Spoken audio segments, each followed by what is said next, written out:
Welcome to the Real News Network. I'm Paul Jay. We're in Bretton Woods, New Hampshire at the INET conference, which has been discussing and debating solutions to the economic crisis. Now joining us is Randall Wray. Randall is a professor of economics at the University of Missouri, Kansas City, and a senior scholar at the Levy Economics Institute of Bard College in New York. Thanks for joining us. Thank you. So before we get into some of your proposals, let's talk about what you make of the current situation. I've heard at the conference that due to smart, coordinated international collaboration at the G20 mostly, we didn't enter the Great Depression. We more or less were in a Great Recession, but there's a slow recovery coming. But some people are saying, hang on, maybe all we did was postpone this, and maybe we're still headed towards the potentially Great Depression. Where are you at in this?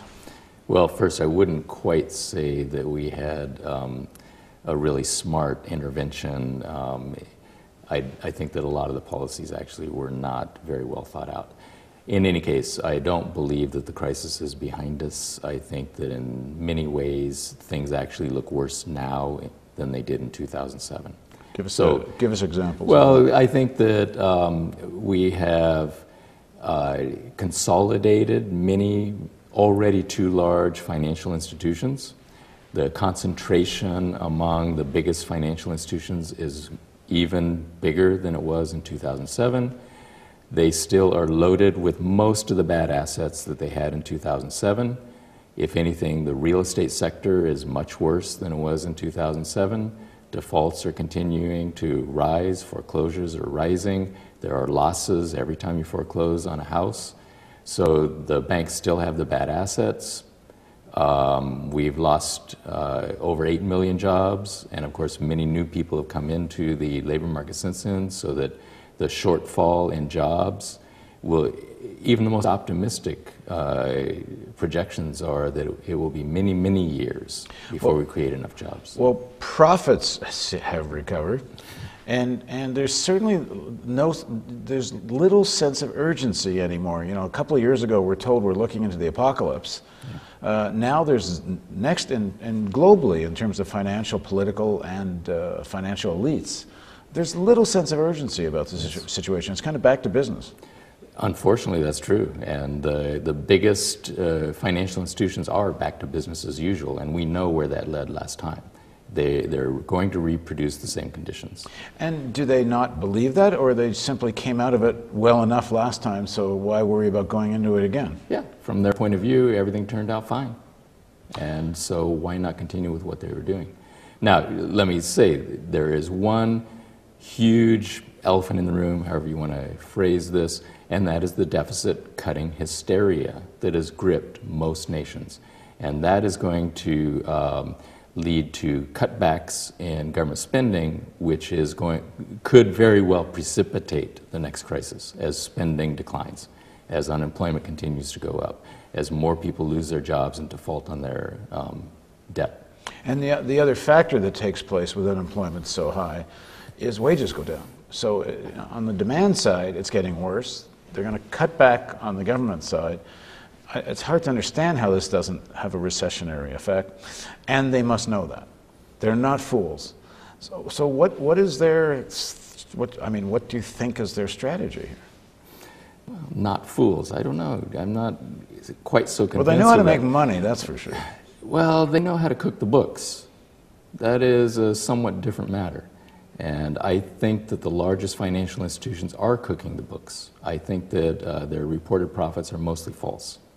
This is because of how much bad debt they're not really showing on the bottom line. The last reports a few months ago on the financial institutions when they reported record profits, where did those come from?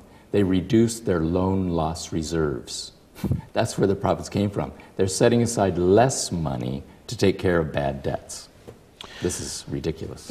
So let's say you're right. I know a lot of people agree with you on the analysis that none of the fundamentals have changed, and sooner or later, unless something happens, we're going to be back into some kind of recession, if not worse. Or even if you take what's happening and you take sort of the official version of what's happening, unemployment's still going to be very high for half a decade to a decade. So what's your view on what should be done? Well, a lot of things need to be done. We need real financial system reform. This is a huge topic. That is important. So let's start with that, the further consolidation in the banking sector, so you actually have more, even bigger to fail than there was before. Yeah. Unfortunately, we're not going to get fundamental financial reform until after we crash again. So to some extent, it's a little bit premature to be talking about this because everything I'm going to say, the response will be, that's impossible. Okay? Simon Johnson, who comes out of the financial sector, and he's a mainstream economist, says we have to break them up. And I think this is absolutely correct, that we really can't get fundamental financial reform unless we break up the biggest financial institutions. Now, as soon as you say that, the response is, how can you break them up? How are you going to break up Goldman Sachs when essentially it runs the Treasury? Okay, this is true.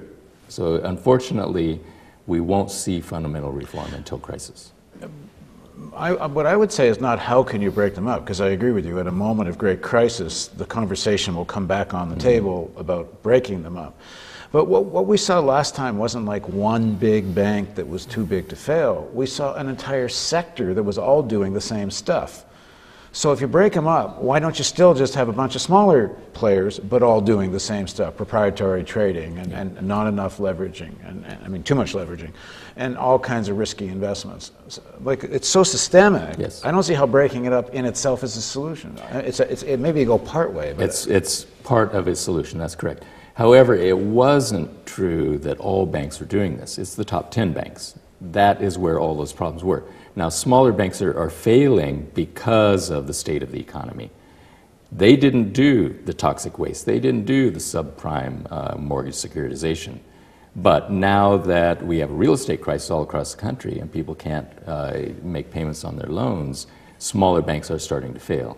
But what I'm getting at, if you don't make laws against proprietary trading and all this kinds of craziness, if you don't make it illegal to have that kind of casino capitalism, who cares whether it's 20 rather than 10? If they're still doing it, a whole sector can go down. Because we know from what happened, is you get this herd investing. Like every run runs to that bubble, and they all go to that bubble. Yeah.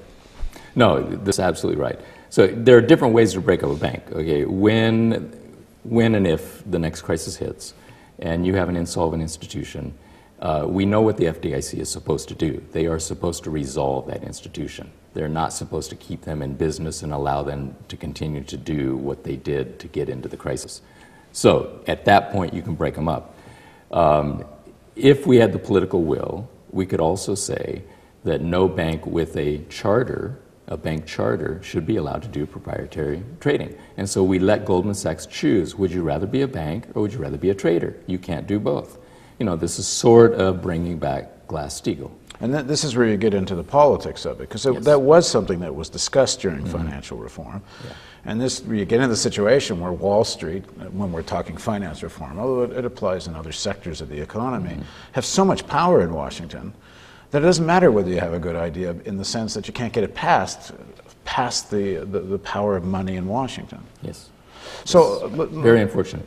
So one of the options that was kind of talked about, but not that much, but it did come up in the healthcare debate, which is if you have a public option, it gives you leverage to, first of all, provide an alternative mechanism and ways to kind of discipline the industry. Does that not make sense in the finance sector too? Yeah, we need a financial system, of course, and we could probably list a half dozen functions that we need to be supplied by some combination of public sector and public-private sector partnerships. So if we can think, there are 3 ways to provide a half dozen financial services. And there's no reason why we have to rely on the private sector to provide all 6 of these functions. There's no reason why we need to rely on the government to provide all. We need especially when the private sector is relying on public sector money to survive. Well, a very large part of our financial sector is supposedly privately supplied, but with the government backing them up. And in the old days, there was a trade-off that the private banks had to accept. If you're going to have the government standing behind you when things go bad, you have access to the Fed as a lender of last resort, you have access to the Treasury to insure your deposits, then the trade-off is we're going to regulate your activities. What we did is we reduced the regulations, we replaced them with self-regulation. We said, well, the stuff that you're doing is so complex, we're not sure we can regulate it, so we'll let you regulate yourself. That is where the problems began. Because now, with self-regulation, you decide what you're going to do. Try not to take too many risks, but we're not going to look over your shoulder. But if things go bad, don't worry, Uncle Sam's here. This gave perverse incentives that everyone, I think, who wants to recognize is able to recognize that this is not the way to run a financial system. Okay, let's move to unemployment.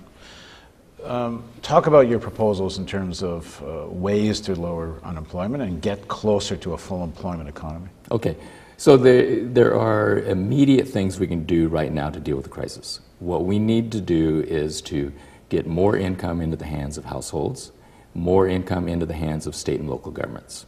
Okay, we have to relieve the fiscal crisis of states and local governments that are being forced to downsize, to lay off workers, put workers on furlough. All this does is cripple the economy, makes the housing sector worse, and makes the financial problems of banks worse too. So we need to get money to the states, and we can do that go back to the days of Richard Nixon, Republican, block grants to the states. $400 billion or so distributed on a per capita basis to the states, and allow them to prop up their budgets until we get economic recovery and their tax revenues are restored. So $400 billion there. We need to extend the payroll tax cut. The payroll tax cut was a good idea, something that we had been advocating for a long time. And this is the best way to get tax relief to average Americans, because about 70% of Americans pay more in the payroll tax than they do in the income tax. If you do a Bush income tax cut, most of the benefits go to high-income people because they pay most income taxes. If you do it through the payroll tax, you're targeting workers. What we should have done in the payroll tax relief was also give the payroll tax relief to the employers. The employers pay a matching tax. This reduces the cost of keeping your employees. It reduces the cost of hiring a new employee. So let's have a payroll tax holiday until we reach some target, like the unemployment rate falls to 4%, GDP growth reaches 6%, some sort of a target down the road several years from now. Then we could start phasing back in the payroll tax if we wanted to do that. So this could give another $400 billion or so tax relief immediately, starting next week. This is another good thing about the payroll tax. You just stop the withholding. It can be very quickly done, put in place. So these will help. Which is like a 30% increase in, well, it depends how much you cut the tax, but if you cut the whole tax, it'd be like a 30% pay increase. Well, how much would you cut it? It's to zero. So it's like a 30% wage increase. Well, not that much. You pay 6.14, your employer pays 6.14. If you're self-employed, you pay the 12 point. So it's a 12% increase going to employers and employees. This would go a long way toward helping to deal with the crisis situation. We need help for homeowners.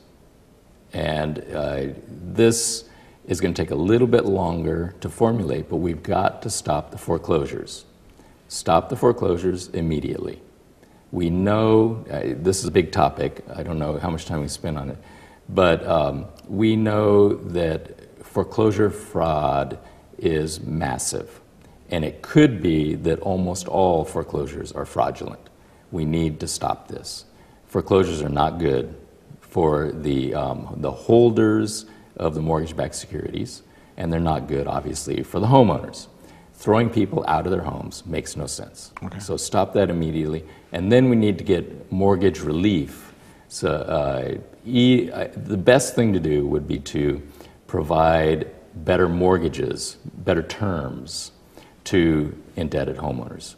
That's going to take a little bit of time and a lot of thought and, of course, a lot of politics to get that through. So ideally, that is what we would do. Okay, so that has increased purchasing power. Yes. What's the effect on unemployment? Well, The payroll tax, hopefully that could provide a little bit of help in job creation or at least stop job losses. We need a jobs program. We need to look back to the New Deal. The New Deal created 13 million jobs. So this would be a publicly funded infrastructure jobs program. Well, infrastructure is a good idea. It's not going to be enough. We're going to need something like the scale of the New Deal. We're going to need 13 million jobs, maybe more. For a long time, I've advocated a job guarantee, employer of last resort, it's sometimes called. And this is the idea that the federal government provides the funding.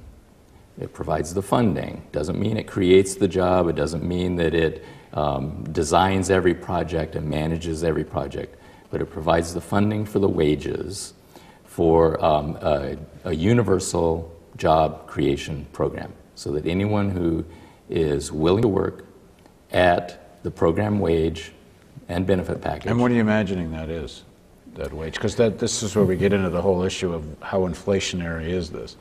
I mean, if everyone got $50 an hour, that'd be one thing. If they're getting $7, it's another. Where you set the wage initially could have an impact on wages and prices when you implement the program. So this is more, rather than inflation, this is more like a one-shot. It could be a one-shot increase. All wages would adjust upward if you set this at a high wage, okay? The least disruptive thing to do would be to set it at a minimum wage, because we've already got a minimum wage, and presumably no one can pay below that. We know that illegally there are employers paying less than that. So you set it at a minimum wage. You give a package of benefits. It should include health care. And then the private sector is going to have to match this. Now, ideally, I would like to see a living wage. That should be the goal. Which some people are saying could be 14, 15, 16 bucks an hour. It's probably going to be, it depends, of course, on the state, the city, how expensive it is where you happen to be. But yeah, it's going to be probably more like double the minimum wage. I think that should be our goal. I think it should be our goal anyway. Why are people working full-time and living in poverty? Okay, so what's the bill and how are you going to pay it? Okay, well, the bill actually is surprisingly low. So I don't think this is something we should be concerned with, but I realize that people are. It will be 1% to 2% of GDP. And the reason that there's a range is, of course, it's going to depend on the wage, it's going to depend on the benefits we give, it's going to depend on how much would unemployment compensation spending go down as people move out of unemployment benefits into this program. We're going to get a saving in that program as people transition over here. We might get by with less welfare spending, fewer food stamps, because people are moving into this program. Maybe incarceration costs are going to go down because people now have an opportunity, young people have an opportunity to get jobs rather than going into a life of crime. So obviously the estimates are going to be a bit fuzzy, but 1% to 2% of GDP. Which is how much? Well, GDP is 13, 14 trillion. So what's that come to? I can't do the math in my head. You've been asked this 100 times. You got to know the answer to this. No. No? Well, take two zeros off. 13 trillion. All right, do it for me. You're the economist. 130 billion. All right, so we're $130 billion, which actually doesn't sound like that much. It's surprisingly little, actually. You know, if you think about how much do we spend on social programs, and a lot of the social programs exist exactly because we don't offer jobs. We don't offer an opportunity to work and earn a living. We have to have an array of social programs, including incarceration, in order to take care of the population that can't get work. So let's say it's $130 to $150 billion for the sake of argument. Where's it come from? Well, it's going to come from the same place all federal government spending comes from. That's why I said it's important that this program is funded by the federal government. If we're talking about state and local governments, they are revenue constrained. We know that. That's why they're cutting back and laying off their workers, because they really do have to pay for their spending out of their tax revenue, plus borrowing, although they're very constrained in borrowing, because as soon as they run a deficit, Moody's downgrades their debt, their interest rate goes up, and they can get into a vicious debt cycle. The federal government is completely different. The federal government actually, when Bernanke was asked, where does he get all this money that the Fed is using to buy toxic waste from banks in the bailout? And Bernanke said, you know, what we do is we have somebody that uses keystrokes. We push buttons on the computer and the deposits of the banks are increased. And it was several $trillion. Well, the total accounting of the bailout for Wall Street might be $20 trillion. A lot of that is guarantees that will only kick in when the next crisis hits. If banks don't recover, the bill will get bigger and bigger. But the guarantees plus the purchases plus the lending is $20 trillion. Okay? Compare that to the stimulus package, which was $1 trillion over 2 years. So that gives you the order of magnitude there. $150 billion doesn't sound like enough money for 13 million jobs, you're saying? It doesn't sound like enough dough. Like if the stimulus package was over 800 million and didn't seem to create that many jobs, mostly it seemed to save some jobs at the state and municipal levels. How do you get to creating 13 million jobs with far less money? Well, for one thing, you're not spending it through the private sector. There's not going to be the profit markup on this. But didn't most of that money go and wind up going to state municipal governments? But again, it's this program. I'm only talking about the wage bill in the program. Wages at the minimum wage times 13 million people doesn't amount to very much. There have been programs like this. We had the New Deal in the United States, but even today there are programs like a job guarantee, employer of last resort. And the common experience is that it's about 1% of GDP to supply a job at the minimum wage in whichever society you're talking about to anyone who can't find work in the private sector or in the regular government jobs. It doesn't come to much. And a job at a living wage is what, double? It would be double. It would be like $300 billion. So what's the resistance to this? I mean, when I originally heard about this plan, I thought it was a lot more money, and I could never get my head around how do you just create that much money? Well, they've actually, I take your point, they've actually created a lot more than that money in terms of the way that they've been bailing out banks. So it's actually not really that much money. Yeah. So what's the resistance you get to this? Okay, well, so one is that people don't understand how the federal government spends, so they worry about affordability.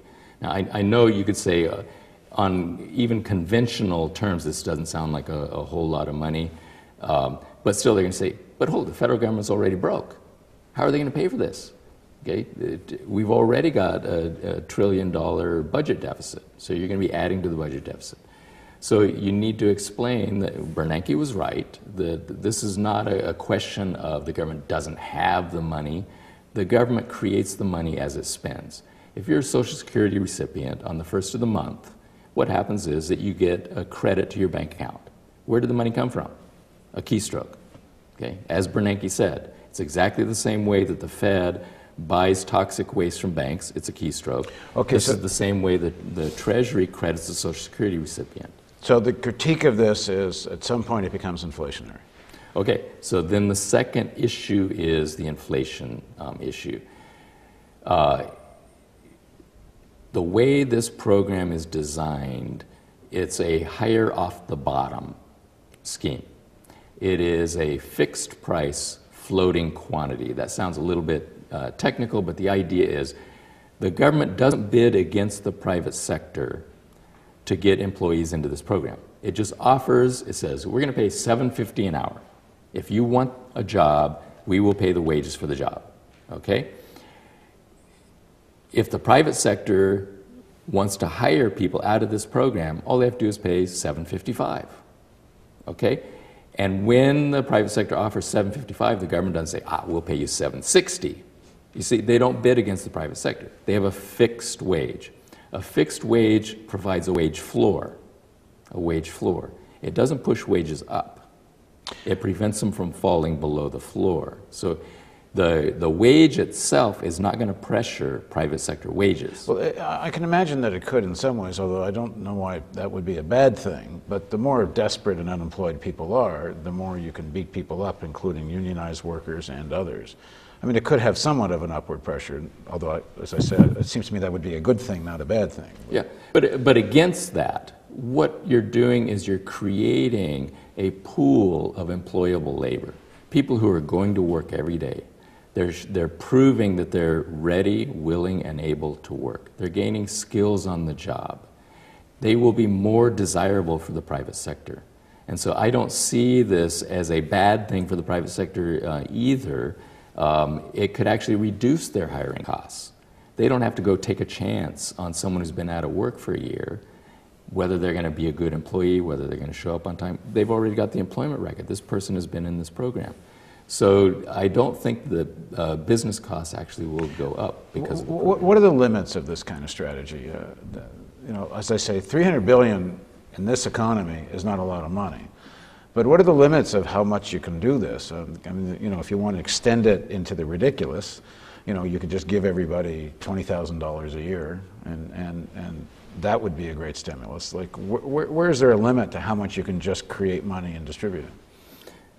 Well, there is no limit to the government's ability to credit bank accounts. So if the government decided to credit everybody's account by $20,000, the government could do this. Okay, the only constraint is the government budgets programs, and you know, this is not likely to get through Congress. Let's credit everybody's bank account with $20,000. It's not likely to get through Congress. But if Congress decided that they wanted to do this, there wasn't a political constraint to it. There is no financial constraint to the government's ability to do that. Now, that probably would be inflationary. Well, that's what I'm getting. That's my question, is when does this get inflationary? Not what do they have the technical ability to do it. But of course, $20,000 into 300 million bank accounts is a lot more than what I'm talking about. Okay, first. The second is the incentive thing. Here, we're just saying you're ready and willing to work. We will give you a job. Okay, that is less inflationary than saying, oh, you can quit your job and stay home because we're going to credit your bank account anyway. Right. Okay, let's pull back from the ridiculous. Okay. Where are you at with this plan? What kind of response do you get? Well, people are a little bit more open to the notion that it is the government's responsibility, at least in a crisis, to provide jobs programs. So the crisis has opened an opportunity. It's still a hard sell, and it has become harder because of the deficit hysteria in Washington, where you can't even, you know, what are they arguing about in Congress? $30 billion, right? They're going to shut down the government for $30 billion. That has become a huge barrier. I mean, just to close the loop on the argument, because I don't think I did, I assume your argument is that once you do this, it will generate so much economic activity that the government actually winds up getting back more or less the 150 bill that it put out. I can tell you, I'm not the only person working on this proposal. Phil Harvey has done very careful calculations because he's more concerned about the budget than I am, because we have different views about government affordability and so on. And his best estimates are the net is just about zero, because tax revenue will go up and other kinds of spending will go down as you create the jobs. Okay, so the 1%, the 2% of GDP, it's probably going to end up being much less than that. It could even be zero. So just to conclude, your view at any rate is that the objections to this are more philosophical, ideological. It's more about the role of government. That when actually you crunch the numbers, you actually don't, it's not really an issue. Yeah, there is a third argument, and that is, how are you going to run a program that is this big? Will you be able to manage it? How will you prevent corruption? How will you make sure that the people are doing useful things and so on? This is one of the reasons why the program I recommend would not be a federal government run program, federal government funded, but it would be run by local community service organizations, not-for-profit, perhaps state and local governments would create the jobs as they did in the CETA jobs under President Carter. So you decentralize the program. Communities know where they can usefully employ people. You go to your local Red Cross office and ask, could you employ 2 more people if the federal government would pay the wage?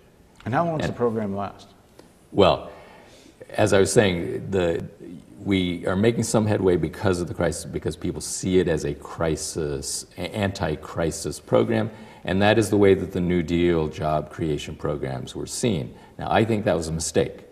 The belief was that, you know, with the war and with the post-war boom, we no longer need the government to create jobs. The reality is that we always had unemployment problems. Even in the early post-war period, the golden age of U.S. capitalism, there were millions of people who could not find jobs. Unemployment is concentrated among groups that are easy to identify. People with lower education, people with criminal records, and of course, minorities. So unemployment rates remained high, even in the post-war boom, among obvious groups. A job guarantee program would have eliminated the waste. People who wanted to work, whose family lives were hurt, whose health was hurt, the communities were hurt because we'd never created jobs for everyone who wanted to work. If we're going to live, for you, this is a permanent program. This would have to be. This should be a permanent program. It will help to solve the crisis, and then as we move out of the crisis, as the private sector recovers, it will hire many of these people out of the program back into the private sector, and this is fine. This should be one of the goals of the program. Move as many people as you can out into the private sector or into government sector jobs, which are going to, by definition, pay better than this program does, because this is the wage floor. Okay, so what we'll do next to pursue this conversation is we're going to find someone who really disagrees with you. Okay. And then we'll do a debate. All right. You on? Yeah. Okay, cool. Thanks for joining us, and we will pick this up on the Real News Network.